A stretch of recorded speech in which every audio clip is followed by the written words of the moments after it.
Special guest, Peter Zablotsky, playwright. Love me in Paris.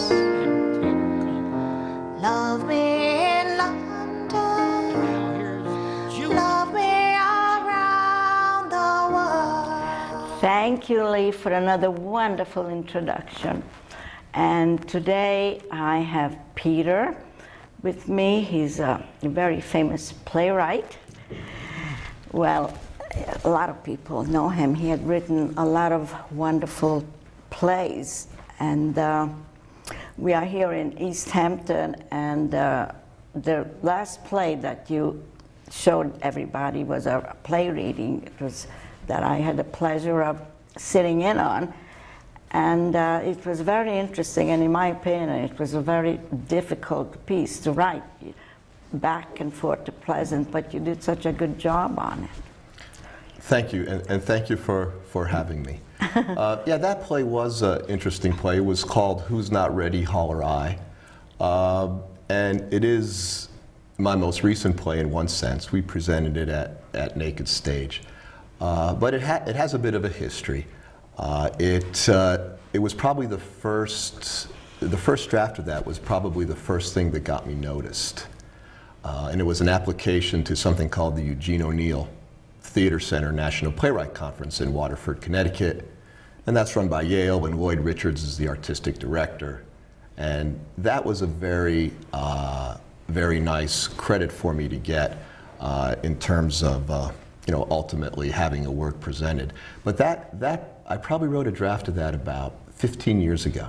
And that was my application for that festival. I mean, when you say a draft, was that a play itself? It was the same thing, or you just doctored it up? No, it was a complete draft. But again, being 15 years ago, and I suppose my craft wasn't quite what it was then, about 50% of that original draft ended up in the most recently presented Guildhall production. Oh, 50%. So you did do some changes. Yes, I did changes, and it was thanks to workshops and presentations like you and I have both had at Guildhall. Yes. And it was originally written, and then it went through a few changes. And then ultimately that play was presented in 2003 at the New York City International Fringe Festival. So that... to rare reviews? Well, they don't do too much reviewing in the Fringe. Oh, really? Which actually suits me just fine. It sort of takes the pressure off. Oh. Some of the other works we can talk about later have been reviewed. And typically I'm pleased with what's written. But the Fringe, they don't have too much reviewing. The festival itself gets a lot of press, so it helps everyone involved. Well, it's good to be in there. I mean, they probably thought well of you to let you have you play there. I have a question.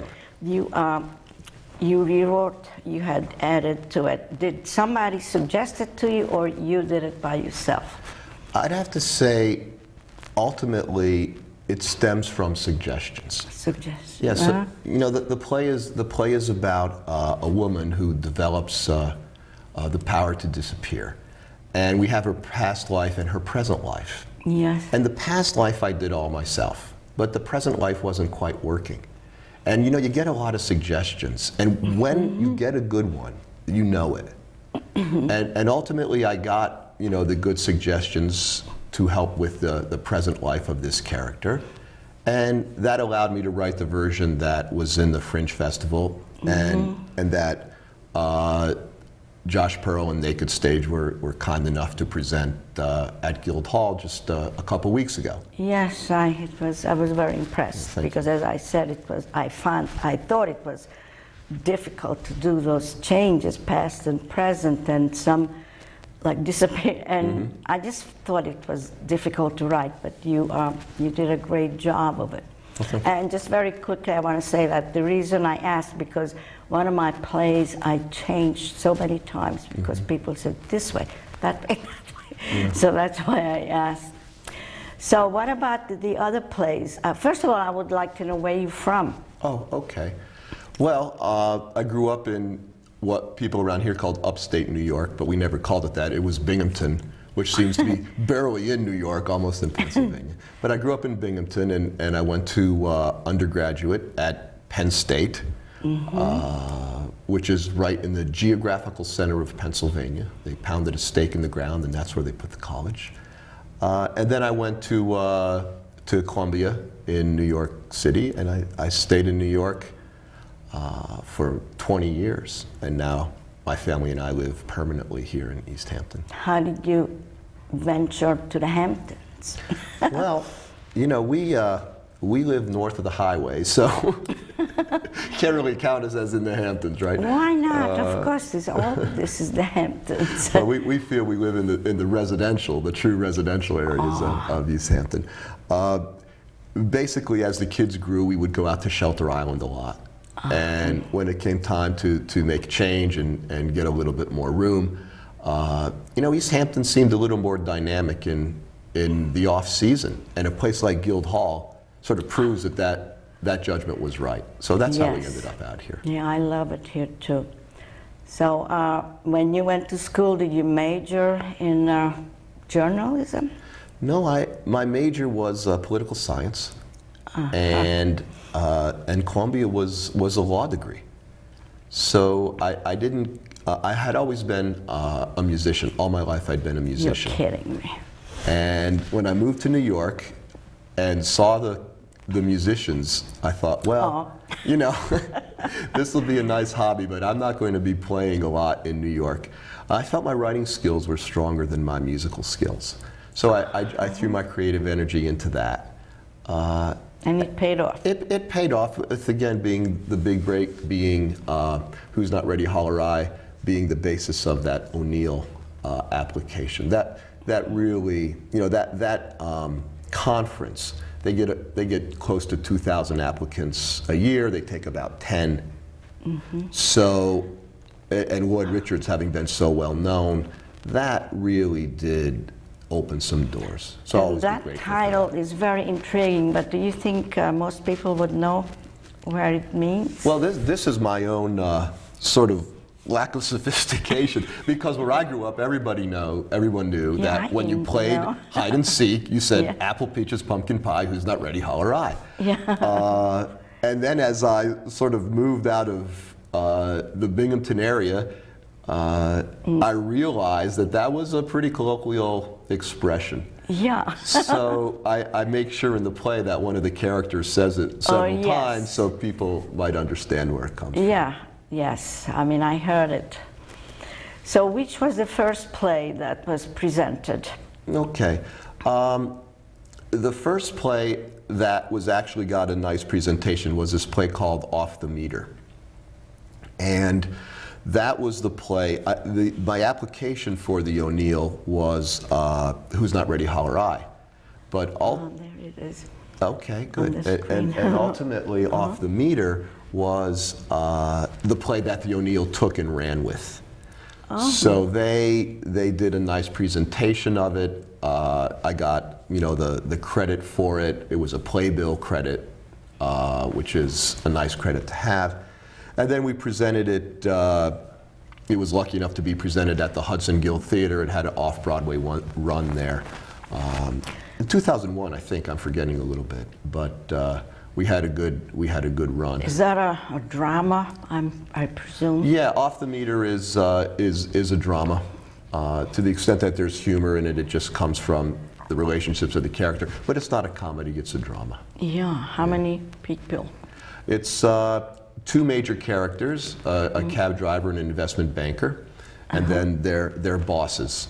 And a couple co-workers. So there are 6 characters altogether, but the 2 major characters are the white-collar working man and the blue-collar working man. And is there only one scene? No, it breaks into smaller scenes. I think it's best to present it without intermission, but probably there are about 8 scenes over the course of 90 minutes. So we had fun with that. That sounds good. So that was your first presentation. It was a success. That's very commendable, I would say. Yeah, I mean, anytime you get an off-Broadway run, I mean, you know how they divide these houses up in contracts, off-Broadway, off, and Broadway. And the off-Broadway run, you know, you get a little bit more attention than the off-off. And, you know, it helps in terms of credits and all of that. So, yeah, we were very pleased with that. And the next play? The play after that was a play called H. Finn Esquire. H. Finn Esquire. Yeah. So I guess it was about a gentleman. Well, it was about a descendant, perhaps, of Huckleberry Finn. Oh, how And he was a interesting. legal aid lawyer living in New Orleans, and he came to represent a con man client who was most likely a descendant of Tom Sawyer. And they met in New Orleans, and they journeyed back up the Mississippi River to Hannibal. So I wrote everything in reverse. And that play was a lot of fun. I actually stole the idea. Graham Greene wrote Monsignor Quixote about the descendants of Sancho Panza and Don Quixote. You know, one was a communist mayor, the other was a inadvertently promoted Catholic bishop, and or Monsignor, and they make their journey and retrace their ancestors. So I try to do an American version, and Tom Sawyer came to mind in Huck Finn. So I made one the legal aid lawyer and one the con man, and I remember the Village Voice said that they felt that Mark Twain would not be spinning in his grave, that he would admire my chutzpah and might actually be smiling. So I thought that was a cute comment by the Village Voice at that time. And, well, I was going to ask you where you get your ideas, and, excuse me. And, well, that's one of them, but ideas come from anywhere. I mean, almost everything had been done, but you just have to have a different presentation. Yeah. I mean, I do agree with the adages that there are only so many plot lines and there are very few. But you know from your own writing that it's really stems from the characters and their experiences, and those are always unique. And I probably did get the H. Finn idea after having read Monsignor Quixote, but the other play we talked about, Off the Meter, you know, that just came from my experiences observing, you know, white-collar crime. And, you know, I developed my own characters based on that. The most interesting idea that I've had, I do think, is Who's Not Ready, Holler I. And that just came from within. You know, that. I understand that, because it happened to me. I don't know, this is just coming up. Like, I had 2 play readings in at Guildhall, and the people asked me, how did I do it? And I said, I don't know. It just came out. Yeah. And sometimes I read about writers trying to analyze where their ideas come from, and I just think that's really dangerous. You know, just let them percolate and be happy to have them, and you know, don't look for an explanation outside of that. So, and the third one, I thought, yeah, you said you had written 4 so far. So the one that we haven't talked about yet, I guess we mentioned a little bit, Holler I, and Off the Meter, and H. Finn. The other one is a play called The Pool with 5 Porches. And that one's a little, most of my style is pretty real, is realism. But The Pool with 5 Porches is a bit more of a myth. And it's based on a pool that they recently excavated outside of Jerusalem. And it's called the Pool of Bethesda.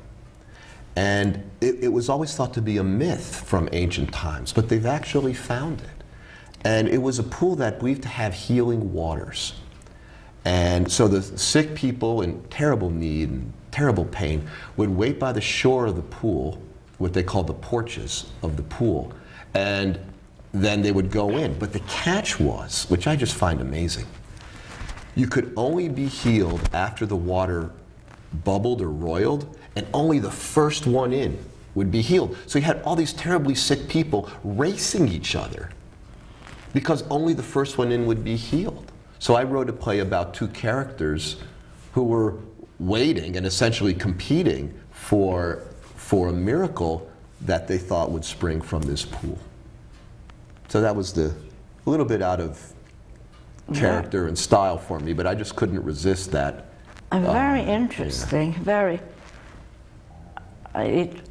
What brings to mind is that crazy movie, Around the World in 80 Days. Everybody's racing to find that fortune, whatever one thing, and of course you get to know all the characters who are doing it. Yeah, and maybe that fits with what we said before. There are only so many plots, and whether you're racing for a fortune or racing for a miracle, you are racing.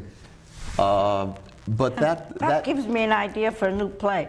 Well, don't tell me. Saratoga Springs, they have all these. I had experience going there, and everybody was all said, did you drink this one spring there that's very, very bitter? And everybody said I should drink that, but I never did. But to what end? Would it supposedly help you physically in some way if you drank it, or? Well, they say. I mean, I could write it in a play that, you know, it does miracles. I mean, you just gave me a new idea. There you go. But that play was just presented this past summer in the Fringe Festival. So that was now my second Fringe Festival credit. There were some reviews of that, and a couple off-Broadway.com, off-Broadway.com and NewYorkTheater.com. I got some nice reviews from two critics there. And so that was presented in the Fringe just this past summer, and you know, I'm hoping to work on it a little bit more, and who knows, maybe we'll be able to present it out here. So. Are you working on anything new? Always, I guess. I'm working on this most recent play, The Pool with Five Porches, based on our Fringe experience. I'm expanding it a little bit. And then I'm always trying to write essays and other things, a little bit outside of playwriting, just to keep my So you hand do in. other writings, like besides essay, anything else? Nothing else creative. I mean, I've written a few screenplays. I think every playwright has maybe adapted his work a little bit to a screenplay. Well, try anyway. Yeah, and you know, the strange thing for me is that even though I don't write screenplays very often, I probably know more people in film than I do in theater. I mean, that's why I like it out here so much, because you know, it's such a great community and it's such an accessible community. Yeah, that's the way I feel about it here. Yeah. People know you. Yeah. People say hi. Yeah. Whereas in New York City, you could walk around and then you get lost. Yeah.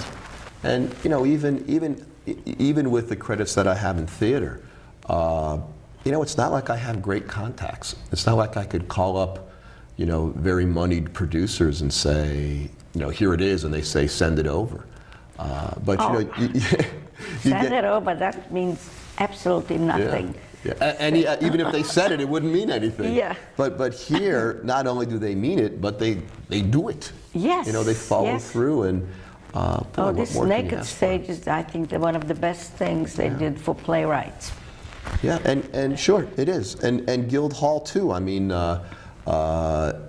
know, I think their general productions are generally more commercial, but you know, the space is available. You know, people do. One night they do readings, they do programs, and so there's a nice nexus between Naked Stage and then Guildhall generally. But yeah, Naked Stage, as far as artists living here, it's a real godsend. So it is. Yeah. Have you seen any other theaters out here, like at Bay Street and in West Hampton Beach? But there are some other little theaters that's springing up. Yeah, and I do go to productions at Bay Street and of course Guildhall. I haven't been as far as this part of the world is concerned. Those are the only two places that I've been. But I know that there are some new things coming up in Sag Harbor, you know, outside of Bay Street. Oh yeah, Minerva just opened up a play. Did you see it at No, I think I think it opens tomorrow. I think I did see it at Guildhall. Yes. You were there too, weren't you? Yes. Yeah. I thought they did a wonderful job. Yes. And I agree. I mean, that was a real nice effort by them, and I'm glad they have this Sag Harbor opportunity. And, Right. I'm going tomorrow night to see it.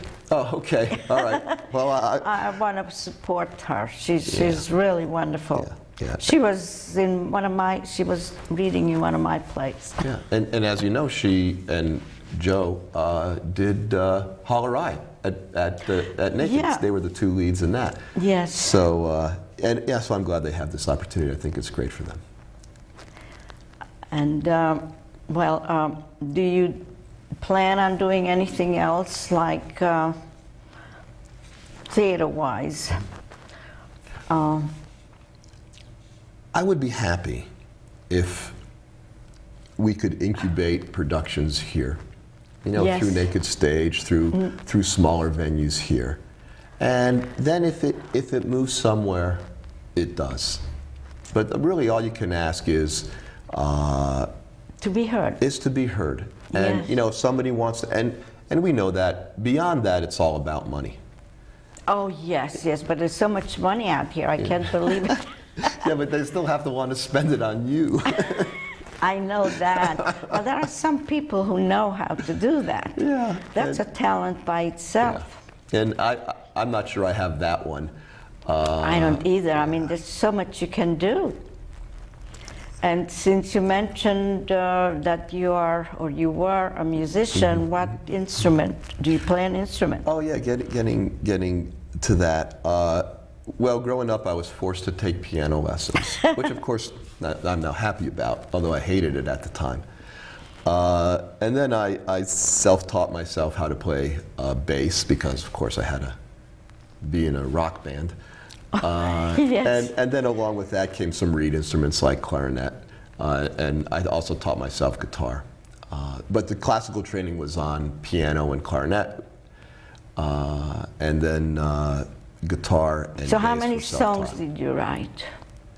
Oh, actually, I have. Of course. That's yeah. I wrote maybe half dozen songs. Only one of which I'm probably really proud of. But I did try my hand. And when we were playing in Penn State, we had a nice jazz band, and we did a lot of original stuff. And some of the members of the band that I was in, there were only 4 of us. And one in particular is quite famous. He was, his name is Jeff Hackworth, and you hear his songs played on the station that emanates from Southampton on NPR. Ed German plays his stuff all the time. So I was probably the weakest musician in that band. The weakest link. Yeah, I was the weakest link, but I was the only one who could make a phone call and get us a booking. Yeah, see that? So these guys were terrific musicians, and I was on the phone and playing bass in the background, hoping nobody noticed. And you played some of your songs? Yes, we did play some of my songs, but I mean, the real musician of the group is, there were 2 guys, our pianist, whose name was Howard Snyder, who still plays in Pittsburgh regularly, and Jeff plays everywhere. And actually, when we did Off the Meter, we used Jeff Hackworth's CD as background music. And one of the characters actually played a song, like one of the characters in your plays sings a song. One of my characters played a song, and it was Jeff's dubbing that he chose. Do you ever think about that perhaps you would go in direction? That I would direct a play? The only thing I've directed is my own work when I had to. I actually, I don't know if I'm particularly good at that. And I really prefer to have a director. I mean, some playwrights like to direct their own work. I'm not one of them. I much prefer to have a director, and I feel that a director could give a different feeling, a different touch to the scene that I mean, that happened to me. I never even thought of it that way. And it was just a different. way of doing it. And we have good directors out here. I mean, starting with Josh Gladstone is fantastic. I think he's awfully talented. Yes. And Josh Gladstone is talented, and you know, I'm sure Josh Pearl also, he functions as director often, and even Minerva. I mean, you can. She's not, you know, she doesn't direct her own work. No. But she presented some things, you know, in the area that, you know, she was sort of a producer and director for. So there are so many, there's a lot of talent out here. A lot, and I'm so happy to be here and be associated with them. It gives me an incentive to do more. No, you're right, you're right. Yes. You can't do everything in a vacuum. I mean, writing in a vacuum is hard enough, so, you know, when you can get out and see what other people are doing, whether it's your work or someone that you've come to know, it's terrific. It is. Well, we're coming to a close. Would you believe it? Well, it flew by. It really did. Yes, and I'm so happy to have you here and talking about your plays. That's one of my favorite subjects. And I want you to know that here in the East End, the Hamptons, they show this show goes on 4 times a week. Okay. And then I take it to Riverhead and Manhattan on Tuesday afternoons at 5:30. Okay. So I'm going to say goodbye to everybody. This is, you may say goodbye and wave.